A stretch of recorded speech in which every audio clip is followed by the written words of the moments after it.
13 अगस्त 1972 रात के 2 बजे थे। पाकिस्तान के लायलपुर शहर, जिसे आज फैसलाबाद कहते हैं, फैसलाबाद की सबसे खतरनाक जेल में एक अजीब सी हलचल थी। 3 कमरों में 3 भारतीय पायलट थे। तीनों की आंखें खुली थीं, तीनों के दिल तेज धड़क रहे थे, क्योंकि आज वो रात थी जिसके लिए उन्होंने 9 महीने इंतजार किया था। 9 महीने, 270 रातें, हर रात एक ही सपना, भागना। फ्लाइट लेफ्टिनेंट अर्जुन सिंह भाटिया ने धीरे से अपने बेड के नीचे हाथ डाला। उनकी उंगलियां एक पतले लोहे के टुकड़े से टकराईं। यही उनका हथियार था, यही उनकी उम्मीद थी। जेल की दीवार 20 इंच मोटी थी। बाहर 3 टावर थे जिन पर हर वक्त पाकिस्तानी गार्ड्स तैनात रहते थे। बाहर की दीवार पर करंट वाले तार थे और उन तारों के पार एक अनजान मुल्क था, दुश्मन का मुल्क। लेकिन इन तीनों ने तय कर लिया था, मरना मंजूर है, रुकना नहीं।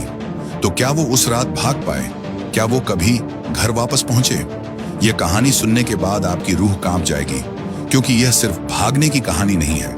यह उस इंसान की कहानी है जो टूट कर भी नहीं झुका। साल था 1971। पूरा देश एक बड़े बदलाव की कगार पर खड़ा था।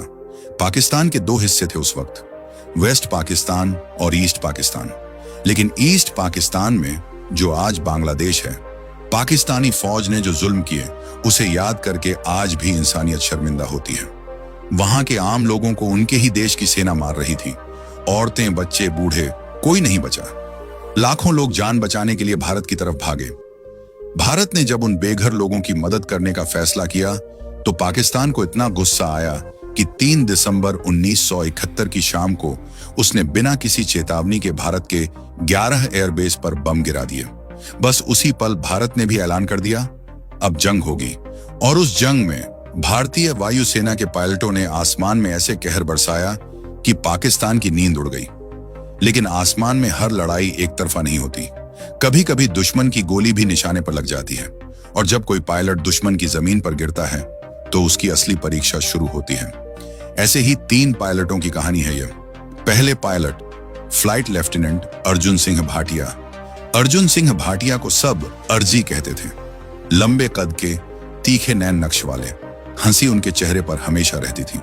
लेकिन जब वो कॉकपिट में बैठते थे तो वो हंसी एक खतरनाक सन्नाटे में बदल जाती थी। 5 दिसंबर 1971 भाटिया अपना मिग 21 लेकर निकले थे। मिशन था पाकिस्तान के सरगोधा के पास एक रडार स्टेशन को तबाह करना। यह रडार स्टेशन भारतीय विमानों को ट्रैक करता था और उन पर मिसाइल दागता था। इसे खत्म करना जरूरी था। भाटिया ने जैसे ही रडार स्टेशन पर हमला किया, नीचे से एंटी एयरक्राफ्ट गनों ने फायरिंग शुरू कर दी। एक गोला सीधे उनके इंजन से जा टकराया। जेट धुएं में लपट गया। भाटिया के पास वक्त नहीं था। उन्होंने इजेक्ट का बटन दबाया और पैराशूट के साथ आसमान से नीचे आने लगे। लेकिन जैसे ही उनके पैर जमीन पर पड़े, उन्होंने देखा चारों तरफ से भीड़ आ रही है। भाटिया ने भागने की कोशिश की, लेकिन पैराशूट के तार उनके पैरों में उलझ गए, गिर गए। भीड़ ने उन्हें घेर लिया। मारपीट हुई, कपड़े फटे, लेकिन पाकिस्तानी फौज समय पर पहुंच गई। इसे मत मारो, ये जिंदा काम का है। उन्हें उठाकर एक अंधेरे कमरे में ले जाया गया। वहां शुरू हुई पूछताछ नहीं, असल में टॉर्चर। 3 दिन तक भाटिया को सोने नहीं दिया गया। 3 दिन तक उन्हें खाना नहीं दिया गया, लेकिन उन्होंने मुंह नहीं खोला। दूसरे pilot flight lieutenant Vikram Rane Mumbai के थे। समंदर किनारे पले बढ़े, इसीलिए उनकी आंखों में एक दूर तक देखने वाली चमक थी। 7 दिसंबर 1971 को राणे अपना सुखोई लेकर निकले थे। मिशन था पाकिस्तान की एक सप्लाई लाइन काटना। वो एक पुल था जिससे पाकिस्तानी फौज को गोला बारूद और खाना पहुंचता था। राणे ने पुल पर हमला किया। पुल तबाह हो गया, लेकिन वापसी में दुश्मन के 2 F-86 सेबर जेट उनका पीछा करने लगे। राणे तेज थे, तेज और चालाक। उन्होंने एक तीखा मोड़ लिया। एक सेबर उनका पीछा नहीं कर पाया, लेकिन दूसरे सेबर ने मिसाइल दाग दी। मिसाइल ने उनके जेट की पूंछ पकड़ ली। राणे ने इजेक्ट किया। वो गिरे एक गांव के पास। गांव वालों ने उन्हें पकड़ा और पाकिस्तानी फौज को सौंप दिया। राणे के साथ सबसे पहले जो हुआ वो था अकेलापन। उन्हें 3 हफ्ते एक ऐसी कोठरी में रखा गया जिसमें कोई खिड़की नहीं थी। दिन रात का पता नहीं, बाहर की दुनिया का पता नहीं, सिर्फ अंधेरा और दीवारें। लेकिन राणे टूटे नहीं। उन्होंने दीवारों पर उंगली से दिन गिनने लगे। हर दिन एक खरोंच, जैसे कह रहे हों, मैं हूं, मैं यहां हूं। तीसरे pilot flight lieutenant Devendra Chauhan Rajasthan के थे। रेगिस्तान में पले होने की वजह से उनके अंदर एक अजीब सा धैर्य था। जहां दूसरे घबरा जाते, वहां चौहान शांत रहते। 12 दिसंबर 1971 चौहान का मिशन था एक खास पाकिस्तानी बंकर को तबाह करना। वो बंकर जमीन के अंदर था, बहुत गहरा। चौहान को बिल्कुल सही समय पर बिल्कुल सही कोण से बम गिराना था। उन्होंने 2 बार चक्कर लगाया। तीसरी बार वो नीचे आए और बम गिराया।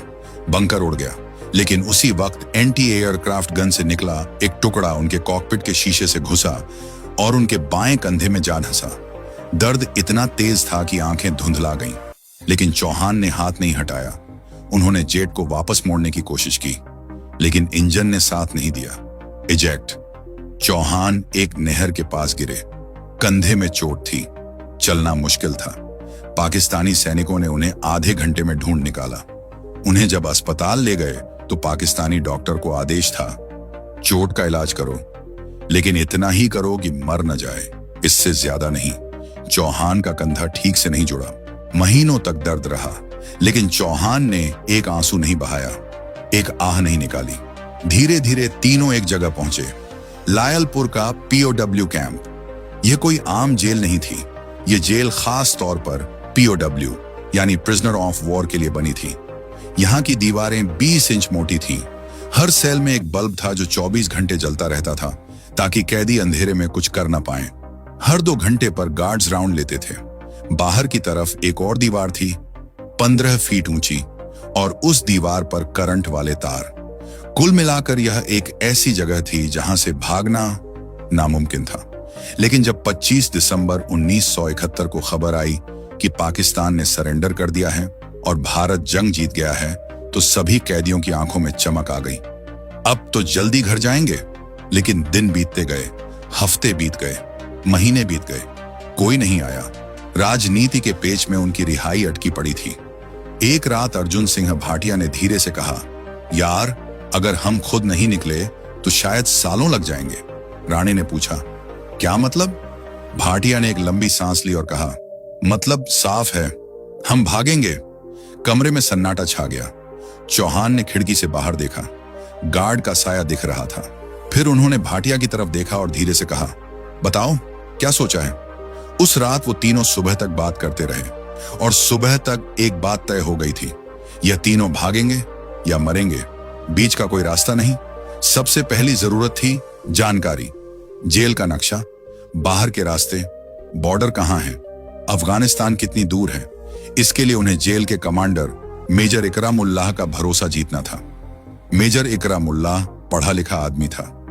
उसे इतिहास और भूगोल का बहुत शौक था। भाटिया ने यह कमजोरी पकड़ी। वो रोज उससे बातें करने लगे, मुगल इतिहास पर, भारत पाक के बंटवारे पर, सिंधु सभ्यता पर। धीरे धीरे मेजर को लगा कि यह पायलट बहुत शरीफ और पढ़ा लिखा है, यह कभी भागने की कोशिश नहीं करेगा। इसी भरोसे का फायदा उठाकर एक दिन भाटिया ने कहा, मेजर साहब, क्या हमें पढ़ने के लिए कुछ किताबें मिल सकती हैं? और एक नक्शा, हम यहाँ बैठे बैठे इतिहास पढ़ना चाहते हैं। मेजर मुस्कुराया। उसने कहा, ठीक है। अगले दिन एक पुराना एटलस और 3 किताबें आ गईं। मेजर को जरा भी अंदाजा नहीं था कि वो अपने कैदियों को जेल की चाबी दे रहा है। तीनों ने रात भर नक्शा देखा।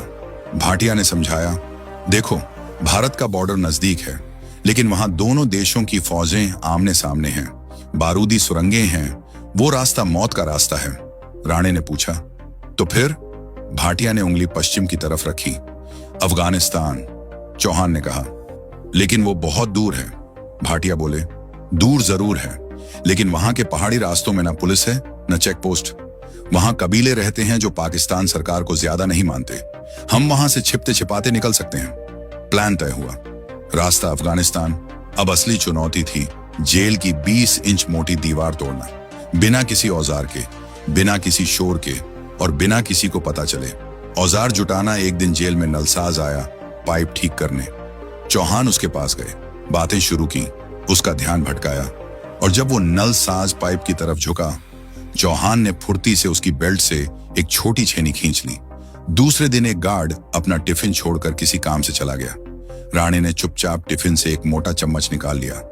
अब उनके पास थी एक छेनी और एक चम्मच, दुनिया के सबसे पतले हथियार, लेकिन यही उनकी जिंदगी थी। सही सेल चुनना, उन्हें ऐसी सेल चाहिए थी जो जेल की बाहरी दीवार के सबसे पास हो। भाटिया ने एक चाल चली। उन्होंने गार्ड से कहा, यार हमारे कमरे में चूहे बहुत हैं, रात को नींद नहीं आती, क्या हम उस कोने वाली सेल में जा सकते हैं? गार्ड हंसा। चूहों से डरते हो पायलट साहब? भाटिया ने भी हंसकर कहा, नहीं यार, लेकिन नींद तो चाहिए ना। गार्ड ने सोचा, यह तो बस आराम मांग रहे हैं। उसने हां कर दी। तीनों उस कोने वाली सेल में शिफ्ट हो गए जो जेल की बाहरी दीवार के ठीक पास थी।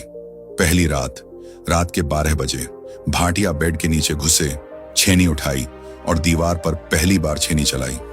खटाक! बाहर गार्ड के कदमों की आवाज आई। भाटिया रुक गए। दिल की धड़कन तेज हो गई। ऊपर राणे ने खांसना शुरू किया, जोर से, लंबी खांसी। गार्ड रुका, फिर आगे चला गया। भाटिया ने राहत की सांस ली और फिर से शुरू किया, धीरे धीरे, बहुत धीरे। हर रात बस थोड़ा सा काम होता था। रात 12 से 1 बजे तक, सिर्फ 1 घंटा। उससे ज्यादा जोखिम था। दीवार से जो धूल और मिट्टी निकलती थी, उसे वो अपने कपड़ों में छिपाकर सुबह टॉयलेट में बहा देते थे। जो बड़े टुकड़े निकलते थे, उन्हें तकिए के खोल में भरकर रखते थे। दिन में उस छेद को एक पुराने कपड़े से ढक देते थे, फिर उसके आगे अपनी लोहे की अलमारी खिसका देते थे। बाहर से देखने पर सब नॉर्मल लगता था, लेकिन अंदर आजादी का रास्ता बन रहा था। एक रात जब सब खत्म होते होते बचा, एक रात शायद तीसरे महीने की बात थी। राणे बेड के नीचे थे और दीवार खोद रहे थे। तभी सेल का दरवाजा खुला। रात के 12:30 बज रहे थे। एक गार्ड अचानक अंदर घुस आया। भाटिया और चौहान बेड पर लेटे हुए थे। गार्ड ने टॉर्च जलाई। यहां 3 हैं या 2? भाटिया ने सोने का नाटक किया, आंखें बंद। चौहान ने भी। गार्ड की टॉर्च घूमी। बेड पर 2। उसने बेड के नीचे टॉर्च मारी। एक पल के लिए सब रुक गया। राणे ने सांस रोक ली। टॉर्च की रोशनी उनके चेहरे के ठीक 1 इंच पास से गुजरी। गार्ड को धूल दिखी, लेकिन राणे नहीं दिखे। वो थोड़ा और अंदर घुसे हुए थे। गार्ड ने टॉर्च बंद की, बड़बड़ाया और चला गया। सेल का दरवाजा बंद हुआ। फिर एक लंबी चुप्पी। राणे धीरे धीरे बाहर निकले। तीनों की आंखें मिली। कोई कुछ नहीं बोला, कोई जरूरत नहीं थी। कंपास बनाना 1 महीने बाद उन्हें एहसास हुआ कि जेल से निकलने के बाद दिशा नहीं पता होगी। रात का अंधेरा होगा, अनजान जमीन होगी। बिना कंपास के वो रेगिस्तान में भटक जाएंगे। चौहान ज्योतिपांशिन, जो सबसे शांत दिमाग के थे, ने एक तरकीब सोची। उन्होंने एक सुई ढूंढी जेल की सिलाई किट से। फिर एक छोटा सा चुंबक चाहिए था। उन्होंने जेल में मिले एक पुराने ट्रांजिस्टर रेडियो के अंदर से, जिसे गार्ड ने उन्हें सुनने के लिए दिया था, एक छोटा मैग्नेट निकाला। उस मैग्नेट पर सुई को 200 बार रगड़ा। फिर उस सुई को एक कागज की नाव पर रखा और पानी के कटोरे में तैराया। सुई उत्तर की तरफ मुड़ गई। बस, कंपास तैयार। जेल के अंदर भेस बदलना। जेल में हर महीने कुछ पैसे मिलते थे। इन्हीं पैसों से उन्होंने टुकड़ों में सामान इकट्ठा किया, सूखे मेवे, बिस्कुट, एक छोटी टॉर्च और सबसे जरूरी, पठानी सूट। जेल के दर्जी को कहा गया कि 3 पठानी सूट सिलो। दर्जी ने पूछा, क्यों? भाटिया ने कहा, यहां ठंड बहुत है, ऊपर से कुछ पहनना है। दर्जी ने सिल दिए। उसे नहीं पता था कि वो 3 भारतीय पायलटों के लिए पाकिस्तानी भेस तैयार कर रहा है। 9 महीने बाद, सितंबर 1972, एक रात बादल घिर आए, तेज हवा चली और फिर बारिश शुरू हुई, मूसलाधार बारिश। भाटिया ने राणे को देखा, राणे ने चौहान को देखा। तीनों की आंखों में एक ही बात थी। आज रात उन्होंने पठानी सूट पहने, सामान समेटा, कंपास उठाया। भाटिया ने आखिरी बार उस सेल को देखा जहां 9 महीने गुजारे थे। दीवार पर खरोंचें थीं जो राणे ने दिन गिनने के लिए की थी। 270 खरोंचें, 270 रातें। भाटिया ने धीरे से कहा, चलो। बेड हटाया, अलमारी खिसकाई, कपड़ा हटाया और वो सुरंग सामने थी। 20 इंच मोटी दीवार में बना एक इंसान के गुजरने जितना छेद। 9 महीने की मेहनत, 270 रातों का पसीना। भाटिया ने आखिरी ईंट धीरे से बाहर धकेली। बारिश की आवाज में ईंट के गिरने की आवाज डूब गई। बाहर ठंडी हवा का एक झोंका अंदर आया।